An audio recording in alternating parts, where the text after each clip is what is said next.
Magandang araw ho sa inyong lahat mga kapatid. Ako po si JDB, ang inyong abang lingkod. Pag-usapan natin ngayon itong PDP welcome sa Uniteam, sabi ni PBBM. Depende kay Sara, ah, nako, pagka nagsanib puwersa ang PDP laban tsaka ang Uniteam, alam nyo, 7 agad. No? Imagine ha, 4. Si tatlong incumbent, Bato de la Rosa, Bongo, and then si Tolentino, 'di ba? Tapos ito hong si Ipe, naku po. Hindi na lang asikasuhin ang responsibilidad niya sa kanyang anak kay Chris Aquino, 'di ba?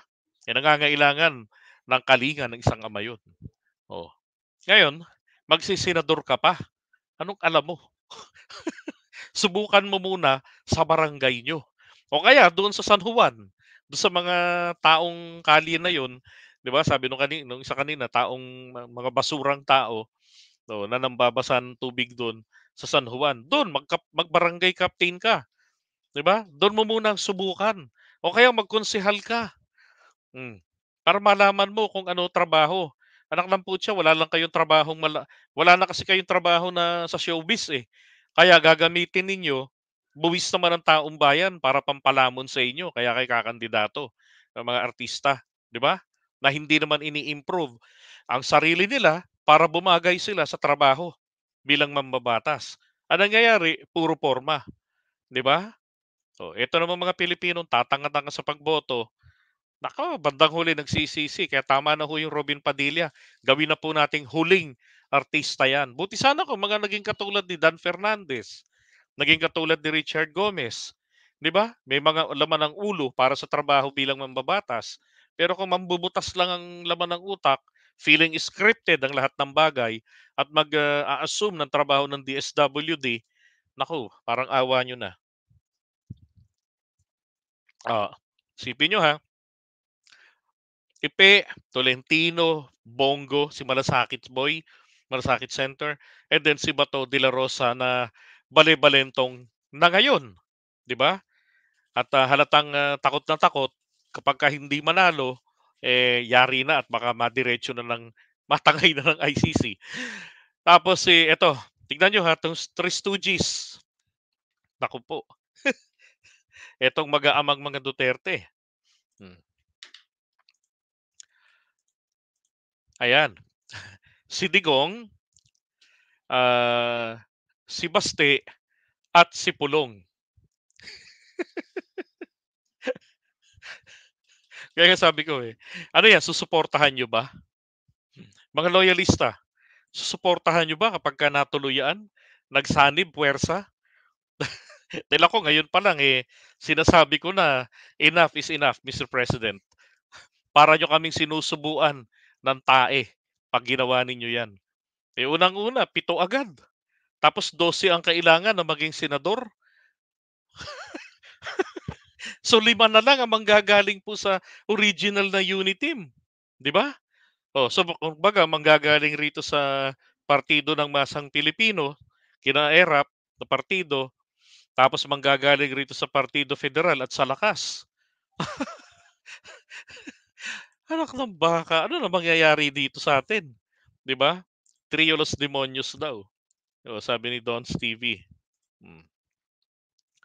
Ngayon, sabi rito ha, PDP was never part of the Uniteam kahit na nung eleksyon. So it does not change, sabi, anything for the Uniteam. Tama naman si PBBM dito. 'Di ba? Wala namang kinalaman ng Uniteam doon sa ang PDP o PDP laban sa Uniteam, 'di ba? Depende lang kung ano posisyon ni Inday Sara pagdating sa eleksyon. Siya ba ay nasa administrasyon o siya ba ay nasa opposition? That will be the only major determinant. But as the parties involved, pareho pa rin ng Uniteam. Hindi nagbabago. So this is another thought ni PBBM regarding sa Uniteam. Ang tanong, nakadepende po ba ang Uniteam kay VP Sara?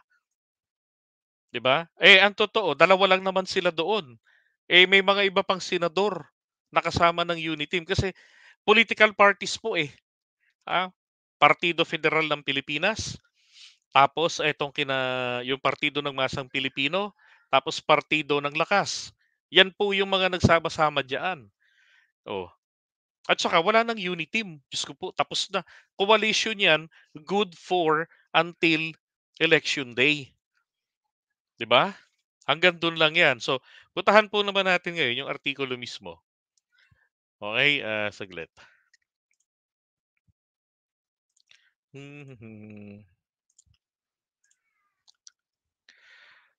Here's the article. Here we go.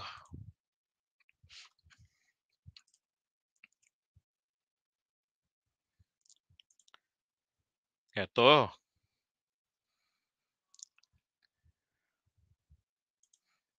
Ayan. Kakampi pa rin ba? Marcos doesn't know if Sara Duterte is with opposition after cabinet exit. Unang-una, hindi naman na dapat intindihin pa ng ating Pangulo kung si Sara ba ay magiging bahagi ng opposition eh. 'Di ba? Now, sabi rito, Ferdinand Marcos Jr. is uncertain whether Vice President Sara Duterte remains with the administration or is now part of the opposition following her resignation. Now, sabi, Marcos on Thursday, ngayong araw na to, 27, said Duterte's allegiance would determine if the Partido Democratico would be part of the unity team in the run of the 2025 elections. So, ibig sabihin, ang allegiance o katapatan daw po ni Inday, ni VP Sara, ito daw po yung kumbaga magdidetermine kung ang partido ng tatay niya ay magiging bahagi ng unity team sa darating na halalan sa 2025. Diba? So ang dating po nito pala, ha? Kung ang allegiance ni VP Sara ay kay PBBM pa rin, welcome kay PBBM na makasama sa unity team ang PDP. Tama? Sana ho mali ako ng pagkakaunawa. Pero yun ang maliwanag eh. Ayan no? Oh. President Ferdinand Marcos Jr. is uncertain, hindi raw sigurado, kung si VP Sara Duterte ay mananatili sa administrasyon or bahagi na ba siya ng opposition pagkatapos ng kanyang resignation sa gabinete. Diba? And then nung Huwebes, 27, which is today, sabi niya, ang katapatan daw po ni Duterte, ni VP Sara, ito yung kumbaga kondisyon na magdidetermina. Di ba? Ginagamit ito kapag mayroong kondisyon na magdidetermina kung ang Partido Demokratiko Pilipino na walang laban ay magiging bahagi ng unity team.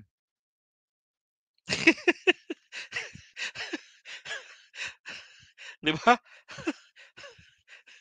Sabi ko nga nako, Mr. President, sana naiisip niyo itong pinagsasabi niyo.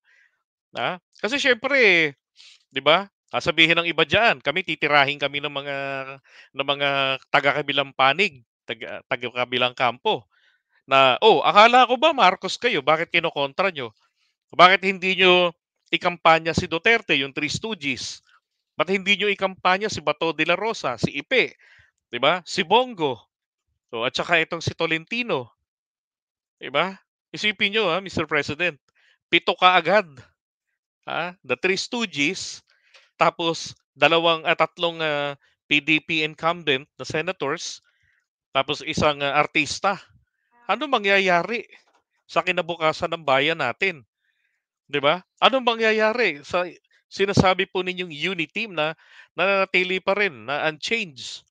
Oo, intact pa rin naman talaga, sabihin na natin, ang pagkakaayos nitong PDP nitong Partido Federal ng Pilipinas, ng Partido ng Masang Pilipino ni Jinggoy, at saka etong kay Martin Romualdez, kay Insan. 'Di ba? Yung Lakas, CMD. Nila ni Gloria Arroyo.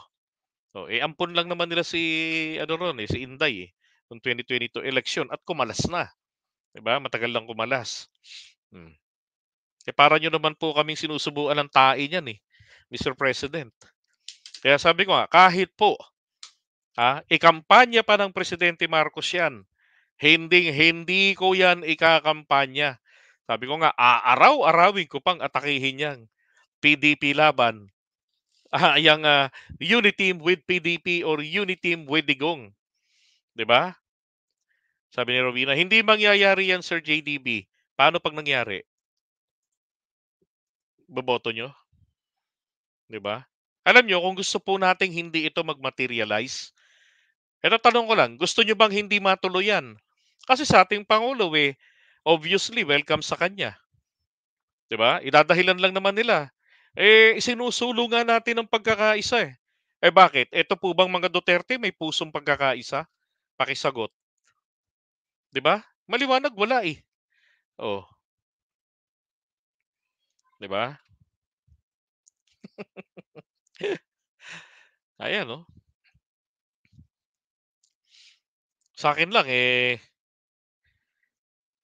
hindi ako naniniwala na ang PDP o kung hindi po si Duterte ang, opisyal at si Robin Padilla ng PDP laban, baka puwede ko pang sabihin na, "Okay, we're talking about the party, pero kung pagdating dun sa mga kung magiging kandidato ng PDP laban, etong mag-aamang mga Duterte, tapos, kalaban ng administrasyon, posibleng hindi sila kunin na mga kandidato ng PDP, kung gusto ng PDP na makasama sa coalition ng Uniteam." 'Di ba? Kasi hindi po puwede na makakasama sa Uniteam tapos sinisigaw na, "May presidente tayo na bangag." Eh, paano 'pag nangampanya si Digong at sinumpong? Eh, di sisigaw nila, "Presidente ninyo bangag." 'Di ba? Tapos minumura yung Uniteam, minumu tapos eto si Mayor Bastos, si Baste, babastusin ng presidente, 'di ba? Oh, kaya sabi ko, naku, dahil lamang ba kay VP Sara, Mr. President, 'di ba? Mamili ka, si Inday o ang bayan? Ay naku, Mr. President, ah, parang nga akong, I understand yung laro rito ng politika sa atin sa Pilipinas. Pero yung pagkaganito, naku, ang pangit naman, 'di ba? Na ano, parang agrabyado naman ang sambayan ng Pilipino sa ganyan. Oh, winawalang hiya ka na nga nung mga taong 'yan, eh. Hindi naman namin sinasabi, Mr. President, na gumanti ka.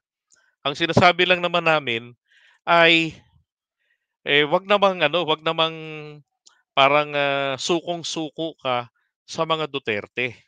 Ano bang hinahawakan ng mga Duterte at parang hindi mo sila kayang tablahin? Samantalang sila, ang lakas ng loob nila para ikaw ay aglahiin. Ipinaglalaban mo ang karapatan ng mga Pilipino, ng bayan bansa natin sa West Philippine Sea, 'di ba? Tapos etong makakasama mo diyan sa grupo, 'di ba? Magsasama ka ng PDP na taliwas ang utak, maka-China, oh. Etong lakas, pabor sa pag-assert ng ating karapatan sa West Philippine Sea. Etong partido nila Jinggoy, pabor din. Bakit welcome po sa inyo na makasama ang PDP na taliwas, tapos 7 agad ang iyong, ampunin. Oh, 'di ba? Hindi po puwede yung gano'n. Kasi kapagka nag-coalition, dapat po divided kung ilan ang magiging, pambato. For example, kung magiging 4, 'no, Partido Federal ng Pilipinas. So, 3 dapat diyan na kandidato pagka-senador sa kanila. Sa Lakas, CMD, 3 rin, 'di ba? Tapos dito sa partido, ng Masang Pilipino ni Jinggoy o ni Erap, 3 din. Oh, tapos dito sa PDP dapat 3 din. Hmm, dapat gano'n, pero 'yan 7 'yan. Para ho kayong nilamon, 'di ba? Para ho kayong nilamon ng buong-buo diyan. Oh, tapos, papaano ipaliliwanag ng pangulo sa atin pagka tinanong niya ng taong bayan na, "Mr. President, hindi ba winawalang hiya ka ng mga 'yan? Gaano ka nakakasiguro na hindi yan uulit-ulitin sa'yo ng mga taong 'yan?" 'Di ba? Baka mapadali ang impeachment ng presidente natin. Isipin mo 7 agad 'yan. Ay naku. Kaya kung hindi ho natin ito gustong mangyari, 'di ba? Sabi ko nga palagi, nanalo na tayo. So nandun na tayo, hindi na ito yung time na ipo-promote pa ng ipo-promote natin si PBBM because hindi na po siya kandidato. He's no longer a candidate, but the president that must be taking care of our future, our interest, 'di ba? So para hindi po 'yan mangyari, rehistro po natin. Sabi ko nga sa inyo, lagi namang may naka-monitor sa contents natin, 'di ba? Oh, kikita niyo naman, kinokontra natin, nangyayari, 'di ba? Oh. Ngayon naman, iparamdam natin sa ating Pangulo, Mr. President, hindi po tama yang sinasabi ninyo na welcome sa Uniteam. Kung kayo intact, so be it. Pero kung isasama ninyo ang partido ni Digong sa PDP diyan sa Uniteam, tapos boto nyo sa amin, para nyo naman po kami sinusubuan ng lason o ng tae niyan sa bunganga namin. 'Di ba? Ayaw namin yun. Walang may gustong tumanggap ng ganun. Siguro kahit maliban na lang po talaga doon sa talagang see no evil, hear no evil, may mga ganong mga loyalista eh. 'Di ba? Pero kung ganyan, ako hindi po ako kabilang doon. Ha?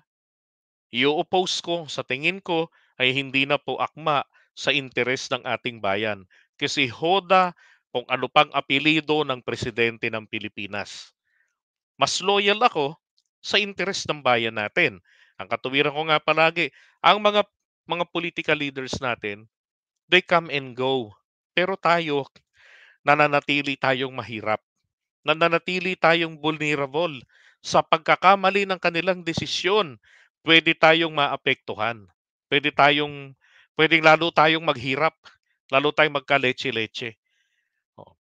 Ngayon pa lang anong ginagawa ng mga 'yan? Yung mga isog-maisog rally nila. Ano yung maisog na 'yan? Nakakatakot pa ba 'yan? Kapag 'yan ba nagkaroon ng coalition sa Uniteam, tatahimik ba 'yan? Tatahimik po 'yan, pansamantala. 'Pag nakaposisyon na, impeach ang presidente diyan. Tatrabahuin nila 'yan, 'di ba?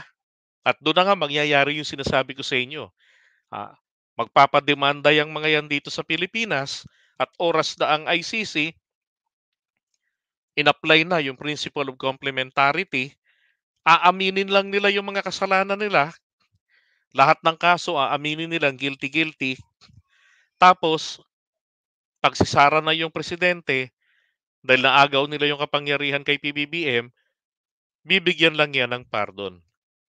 Absolute lang yang mga yan, laya, restored pa, parang hindi ka nagkasala. Ganun po ang mangyayari nito sa atin. Diba? So kawawang bayan. Tuwang-tuwa ang China. So yun lang ho. Okay? I-rehistro natin ang opposition natin dito, and that is what I am doing. Wala akong pakialam sa kahit na sinong magsabi na, akala ko ba PBBM vlogger ka? Akala nyo lang po yun. Ako po yung vlogger ng bayan natin. Nakasupport ako kay PBBM as long as ginagampanan niya ang trabaho niya para sa interes ng ating bayan. Pero oras na siya po ay saside sa mga kampo ng demonyo, pipitikin ko po ang ating presidente. Ano ho ba ang pinaka mabisang gamot sa taong nakakakalimot? Sige nga. Oh. Ano bang pinakamabisang gamot sa nakakalimot? Hindi ba't pitik, kalabit para makaalala? Oh. Ganun ho ang gagawin natin. 'Di ba? Panalo na tayo eh. Pababayaan pa ba natin magka-leche-leche tayo? Okay. So, yun lang. 'Di ba sabi ni BBBM ano,